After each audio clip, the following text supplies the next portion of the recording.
Welcome to the Tipping Point Show. I'm Jimmy Evans. I'm so glad that you've joined me for today's program. And I'm talking about something today I've never talked about before. I have never taught on the end times related to angels. Now, when you look at end times theology, angels are all over it. And we're going to be talking about a lot of end time theology today and the book of Revelation. I'm having to skip over literally myriads of angels just to show you the main angels that are involved in the end times. Now, I want to talk about angels generally, and then I want to talk about angels related to the end time. Before I do that, let me just remind you, we have this book, Where Are the Missing People? This is a book that you leave behind. You know, once we're raptured and the Lord takes us out, there are going to be billions of people left on the earth. And this book is designed, it says, the sudden disappearance of millions and what happens next. And so what this book does is it allows you to keep this on your coffee table, your bedside table, your car, your apartment, your dorm room, wherever you leave it. But somebody, when we're gone, people are going to be going through our stuff, and this will help them to know what just happened, to explain to them what the Bible said just happened, and lead them to Christ, and explain to them how to have a relationship with Christ, and also explain to them what's about to happen in the world. So this is going to be an eternity saver for a lot of people. Now, we just went over 100,000 of these books that we've sold. These have been selling very quickly. And so you can go to missingpeoplebook.com and you can get a big discount there if you're buying more than one. You can buy one. You can also get it on Amazon.com. I think it's $8.95 or something like that. We have almost 1,000, and you can go on Amazon and see all of the reviews that we have. I think we have like almost 1,000 five-star reviews of this book. People are reading it, and it's blessing them, and some people are getting saved reading this book right now. So missingpeoplebook.com, and I'm saying this too right now because Christmas is coming up, and you might want to give these away to family members and things like that, just to empower them to leave it around for someone. But if they read it, I can promise you, it's going to bless them. And in some cases, it's going to wake them up to the reality of what's going on in the world. These are the testimonies that we're getting from this. Where Are the Missing People? You can get it on missingpeoplebook.com, and you can also get it on Amazon.com. But if you're buying more than one, you'll get a much better discount on missingpeoplebook.com. Let me talk about angels. One of the subjects that is very central to end times teaching is how involved angels are in carrying out God's plan. In the studying about angels in the end times, let's begin to understand who angels are and the role that they play. And so the first thing is they're ministering spirits sent to help believers and those who will inherit salvation. This is what Hebrews 1 says about angels. But to which of the angels has God ever said, "Sit at my right hand till I make your enemies your footstool"? Are they not all ministering spirits sent forth to minister for those who will inherit salvation? They're just God's servants that come into the earth realm to minister to us. And so, we have angels, and I'll talk about that more in just a minute. We have angels. John Lindell was on the program. He is the pastor of James River Church, and he had a very powerful encounter with an angel that healed him. The angel grabbed him. He had cancer and healed him of cancer. Psalm 34:7 says, "The angel of the Lord encamps around those who fear him and delivers them." Psalm 91 says, "Because you have made the Lord, who is my refuge, even the Most High, your dwelling place, no evil shall befall you, nor shall any plague come near your dwelling. For he shall give his angels charge over you to keep you in all your ways. In their hands they shall bear you up, lest you dash your foot against a stone. You shall tread upon the lion and the cobra, the young lion and the serpent you shall trample underfoot." Now notice both of those scriptures there, that they protect those who put their trust in God, that they fear God. They're trusting in God's protection and under God's authority. And I heard someone say one time, we have guardian angels that, like when we're driving down the road, they're there to guard us. But if we exceed the speed limit, that they can't go faster than the speed limit. Now, that's kind of a joke. They can go as fast as they want to go. But I do believe that there is a special presence of God, an angelic presence of God, when we're submitted to God and when we're trusting him. And so they also escort us to heaven when we die. Now, this is Luke chapter 16. There was a certain beggar named Lazarus, full of sores, who was laid at his gate, desiring to be fed with the crumbs which fell from the rich man's table. Moreover, the dogs came and licked his sores. So it was the beggar died and was carried away by the angels to Abraham's bosom. The rich man also died and was buried, and being in torment in Hades, he lifted up his eyes and saw Abraham afar off and Lazarus in his bosom. Now notice it says the angels carried Lazarus. It didn't say they carried the rich man. And so now I've been at the bedside of many, many believers when they died. Let me tell you, when I was a young pastor, I dreaded doing funerals, and I dreaded people dying in the church that I pastored. But when it started happening, one of the things that I noticed was the presence of God at the death of a Christian is unbelievable. It's one of the most precious things in the world, most powerful things in the world. And my father-in-law died a few years ago, very strong Christian, went to sleep and never woke up again. And so we talked to the hospice nurse, and she said, well, he's maybe a day or two away from passing. And she said, that don't be surprised right before his heart stops beating if he doesn't open his eyes and reach his arms out. She said, because the angels come for him.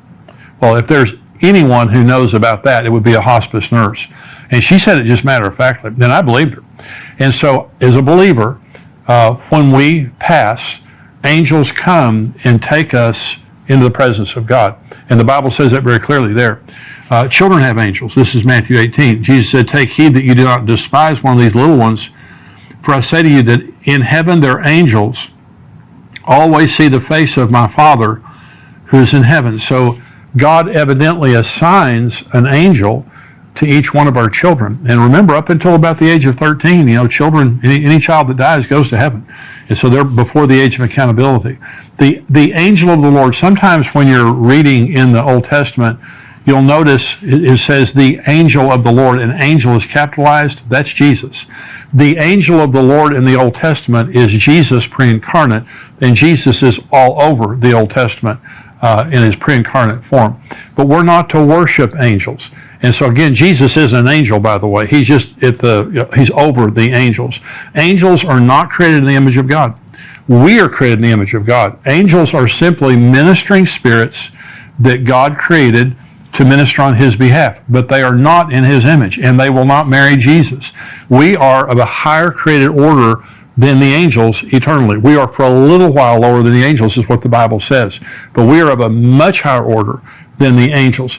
And so Colossians chapter 2 says, let no one cheat you of your reward, taking delight in false humility and worship of angels, intruding into those things which he has not seen, vainly puffed up by his fleshly mind, and not holding fast to the head, from whom all the body, nourished and knit together by joints and ligaments, grows with the increase that is from God. So angels, throughout the Bible are messengers and ministers of the truth, but we don't worship angels. Now, I've been a pastor for 40 years, and there was a fad that was in the church for a good number of years, maybe 5 or 10 years. And some pastors and a lot of individuals were having encounters with angels. Now, I'm sure some of them may have been true. I have never, that I know of, had an encounter with an angel. I mean, I probably have, because the Bible tells us sometimes we have encounters with angels unaware. And so I probably have had an encounter with an angel that I didn't know about. And I certainly believe that some people have, like John Lindell, very powerful example. But a lot of people have experiences with angels in a life and death situation, like John Lindell. And so you don't always necessarily want an encounter with an angel. But we went through this period of time that it was kind of like a status symbol that you had an encounter with an angel, or that you saw an angel or something like that. Well, it's not a status symbol. You are surrounded by angels whether you realize it or not. And sometimes they may appear in our world, but not always as someone we would recognize. That's why it says you entertain angels unaware. But my point in this message is to say, angels play an absolutely crucial role. There's kind of two extremes. One is the worship of angels, and the other is not believing in them. And I'm telling you, we have angels. There are times, I'm certain in my own life, there have been probably hundreds, if not thousands, of instances where something bad would have happened to me without my angel doing something about it, our guardian angels. And so they play a huge role in our lives. They play a huge role in eternity, but they also play a huge role in the end times. Let's go through some of the specific end time scriptures, and let's look at the angels that are a part of the end times, beginning with the book of Daniel and the angel Gabriel. Now, this is when the end began. I have a message that I preach, and it's called, When Did the End Begin? Here's when the end began. Because some people say, Jimmy, why do you have to have an end times? Why are you people so obsessed with the end times? Hey, it wasn't my idea. It was God in the Old Testament, beginning in Daniel chapter 9, when the end was announced. Here it is right here. Daniel 9, beginning of verse 20.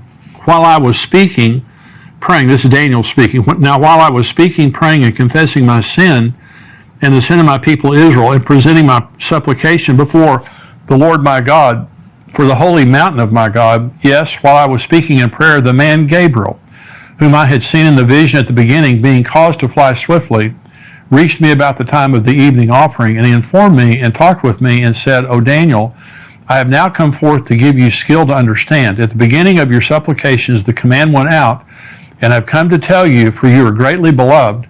Therefore, consider the matter and understand the vision. 70 weeks are determined for your people and for your holy city to finish the transgression, to make an end of sins, to make reconciliation for iniquity, to bring in everlasting righteousness, to seal up vision and prophecy, and to anoint the most holy.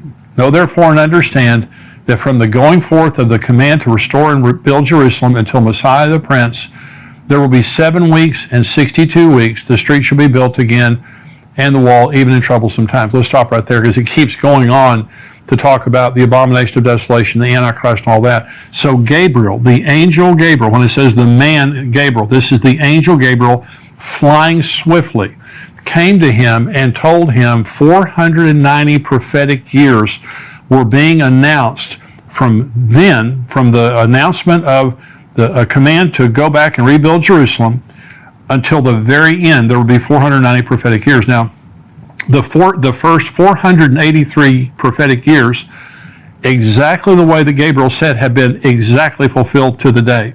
From March the 14th of 445 BC until April 6th of 32 AD, that was exactly fulfilled from the time that Artaxerxes Longimanus decreed that they could go back and rebuild the city, until Jesus entered the city of Jerusalem on Palm Sunday.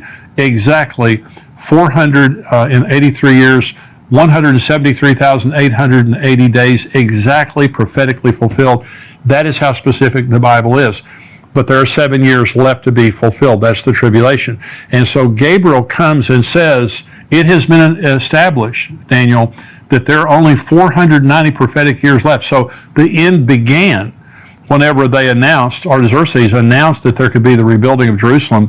It ends at the end of the tribulation. This age ends at the end of the tribulation. But God sent Gabriel, the angel, to begin all that. So angels also announced the location of the second coming of Christ.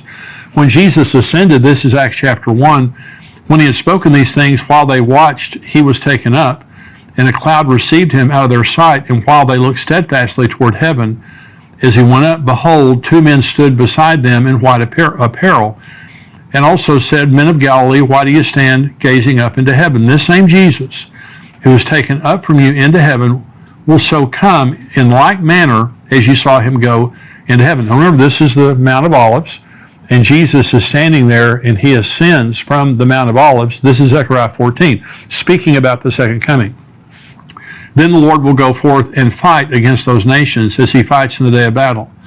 And in that day his feet will stand on the Mount of Olives, which faces Jerusalem on the east, and the Mount of Olives shall be split in two from east to west, making it a very large valley. Half the mountain shall move toward the north, and half toward the south. Then you shall flee through my mountain valley, for the mountain valley shall reach to Azal.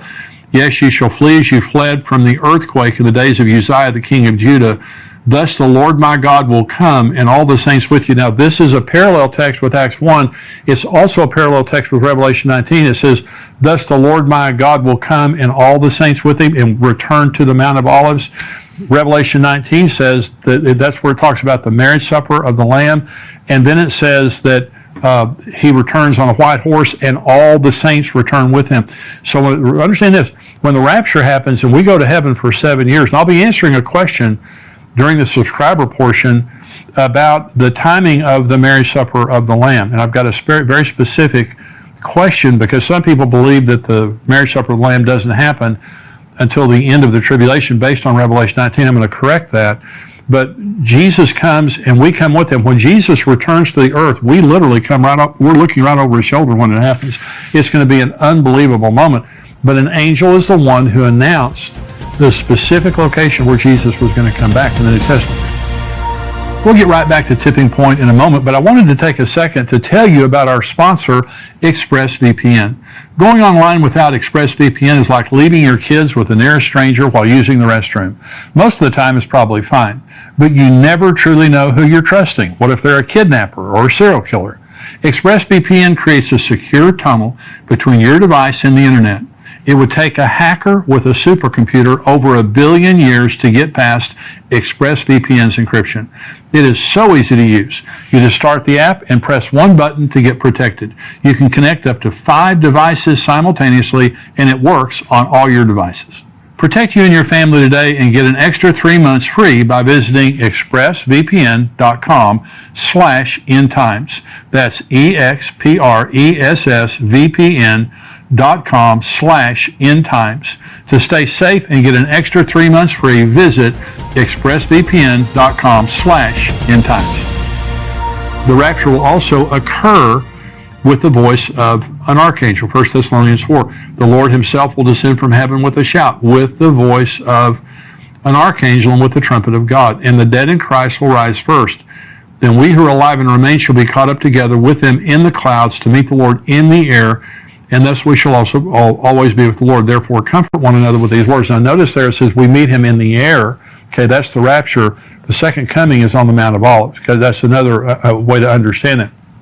It says, the voice of an archangel. Only Michael. Now, Michael and Gabriel, we believe, are archangels. Michael, we know is an archangel because the book of Jude tells us that Michael is an archangel. Gabriel, he is announced as an archangel in the book of Enoch. And now the first book of Enoch, I believe, is inspired. It's not canon. It's not the Bible. The other 2 books of Enoch are not inspired. They've already been proven to be false. Now remember, the book of Jude quotes the book of Enoch. And so you can't dismiss the book of Enoch. But I believe Michael and Gabriel, so at the rapture, either Michael, Gabriel, there's going to be the voice of an archangel there. The book of Revelation was given to John by the Lord's angel. This is Revelation 1. The revelation of Jesus Christ, which God gave him to show his servants things which must shortly take place. And he sent and signified it by his angel to his servant John, who bore witness to the word of God and to the testimony of Jesus, to all the things he saw. Blessed is he who reads and those who hear the words of this prophecy and keep those things which are written in it, for the time is near. The book of Revelation is the only book in the Bible that promises a blessing to people who read it. That's why it's so important to read it. And so, but we're told there that John was given the revelation by the angel of the Lord. The scroll with the seals that begins the tribulation will be controlled by a strong angel. This is Revelation 5. I saw in the right hand of him who sat on the throne a scroll written inside and on the back, sealed with 7 seals. Then I saw a strong angel proclaiming with a loud voice, who is worthy to open the scroll and to loose its seals? And no one in heaven or on the earth or under the earth was able to open the scroll or to look at it. So again, you just see how many times that an angel is involved. I'm not finished yet. We have more to go. But you see how many times an angel is involved. And so I believe these angels are present with us right now. And I believe that, and of course, as believers, you have to understand one of the beautiful things, the instant that we're raptured, we enter into the unseen realm. We're a part of the supernatural realm. And I think it's going to be absolutely intriguing all of a sudden to be able to see myriads and myriads and myriads of angels that are around us and how they interact. But God uses angels in a profound way all the time, but related to the end times. This is another one. An angel seals the 144,000 Jews in the tribulation with the seal of God. This is Revelation 7. After these things, I saw 4 angels standing at the 4 corners of the earth, holding the 4 winds of the earth, that the wind should not blow on the earth or the sea or on any tree. So there are 4 angels right there. Then I saw another angel ascending from the east, having the seal of the living God, and he cried with a loud voice to the 4 angels to whom it was granted to harm the earth and the sea, saying, do not harm the earth, the sea, or the trees, till we have sealed the servants of our God on their foreheads. And I heard the number of those who were sealed. 144,000 of all the tribes of the children of Israel were sealed. Now this is Revelation 14, again talking about the 144,000. Then I looked, and behold, a lamb standing on Mount Zion, and with him 144,000, having his Father's name written on their foreheads. So an angel is the one who seals the 144,000 in their forehead, because they're not going to be harmed. All these judgments that are coming in on the earth, they're not going to be harmed. But here's interesting. It says his Father's name. The Lamb was with the 144,000 because they go around the world proclaiming the gospel to the entire world, but his Father's name is on their forehead. So this is interesting, and I'm not preaching this as a doctrine. I'm sharing this as something that's interesting, and that is there are those that believe that the church is the bride of Jesus and the Jews are the bride of the Father. Now remember, you go to Revelation 21 and you read about the New Jerusalem. It says there are 12 gates to enter the city of the New Jerusalem, and every gate has the name of a patriarch on it, the 12 sons of Jacob. Okay, so all around. But it has 12 foundations, and each of the foundations has a name of the apostle. So it's interesting, the New Jerusalem is branded both to the church and to the Jews. And so an example is before Jesus came, and in the Old Testament, before Jesus became the standard of salvation, what happens to David? What happens to Moses? What happens to Aaron? What happens to, all the wonderful people in the Old Testament? Well, they certainly don't go to hell. And so where do they go? So there are those that believe that in the New Jerusalem, this is shared by the Old Testament Jewish saints that are the bride of the Father and the church that is the bride of Christ. Interesting thing. Okay. Another one. 3 angels proclaim a universal message to the world in Revelation 14. It says, Then I saw another angel flying in the midst of heaven, having the everlasting gospel to preach to those who dwell on the earth, to every nation, tribe, tongue, and people, saying with a loud voice, Fear God and give glory to him, for the hour of his judgment is come, and worship him who made heaven and earth, the sea, and the springs of water. Another angel followed, saying, Babylon is fallen the great city, because she has made all nations drink of the wine of the wrath of her fornication. Then the third angel followed with them, saying with a loud voice, If anyone worships the beast in his image, and receives his mark on his forehead or on his hand, he himself shall also drink of the wine of the wrath of God, which is poured out full strength into the cup of his indignation. He shall be tormented with fire and brimstone in the presence of the holy angels and the presence of the Lamb. And the smoke of their torment ascends forever and ever, and they have no rest day or night who worship the beast in his image, and whoever receives the mark of his name. Now, there's several things in there. The first is, it says that they'll be tormented in the presence of the Lamb and his holy angels. Satan is not the Lord of hell. Jesus is the Lord of hell. And so Satan is in the judgment of hell like everybody there with him. He's bound there. And so, but it begins by saying an angel came and proclaimed the everlasting gospel to the 4 corners of the world, every tribe, nation, and tongue. When Jesus said this gospel will be preached into all the world and then the end will come, that's when it happens. It happens through the church before the rapture. It happens through the 144,000 after the rapture. It happens through the 2 witnesses after the rapture. And finally, it happens with this angel in Revelation chapter 20, preaching the gospel supernaturally to every person on earth. And so these angels that are proclaiming the gospel, and Babylon is fallen, and the unforgivable sin of taking the mark of the beast, these are all angels proclaiming 3 important messages. And here's finally, an angel binds Satan for 1,000 years at the beginning of the millennium. This is Revelation 20. Then I saw an angel coming down from heaven, having the key to the bottomless pit and a great chain in his hand. He laid hold of the dragon, that serpent of old, who is the devil and Satan, and bound him for 1,000 years. And he cast him into the bottomless pit and shut him up and set a seal on him, that he should deceive the nations no more till the 1,000 years were finished. But after these things, he must be released for a little while. Here's the wonderful thing about that scripture. It just takes one angel. When it talked about the seals, it says a strong angel said, who is worthy to break the seals? This doesn't even say it's a strong angel. So let me just say, first of all, when Satan fell, he took a third of the angels with him. That means that 2/3 stayed with God. That means in the angelic realm, the angels of God are twice as powerful as the angels of Satan. But how much more powerful is God than Satan? It would be like the United States of America fighting 30 people. There's just no comparison. I mean, God is infinitely more powerful than the devil. So when it comes time to lock the devil up, one angel goes over and takes him and puts him in the bottomless pit. But I just want you to notice now the angelic participation in the end times, but the same is true for us today. We don't worship angels, but you need to remember, you have angels around you all the time. And God is using those angels in your child's life. The day that if Jesus tarries and we pass away, they're going to take us into the presence of God. In the meantime, we have guardian angels that are with us. They're ministering spirits sent to render aid to God's elect. So when you're praying for yourself, you're praying for your family, you're praying for your children, whoever you're praying for, angels are dispatched.